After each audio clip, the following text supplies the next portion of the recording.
Hello, Multiple Perspectives on Learning and Teaching class. This is Sharon Mistretta, and I'd like to go over a task that has to be accomplished in session 2 regarding your team space.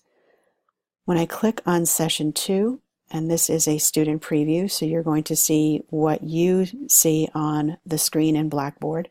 You have a team activity, and that has to do with your literature synthesis outline.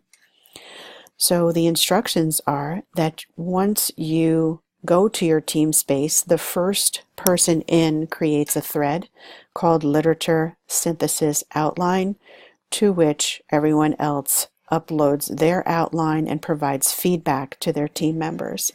I'm going to come out of the student preview, and what you are going to see is my screen having to do with all of the groups.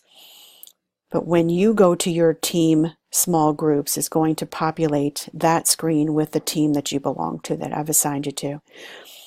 I want to show you Group B in the discussion board. This is where the thread having to do with your literature synthesis outline will live.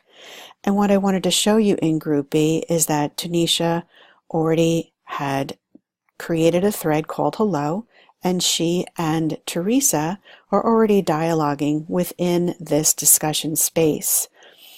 But what I wanted to show you is that this is the same place that you would create the other thread called Literature Synthesis Outline. So the first person in will create that thread, to which everyone else will respond.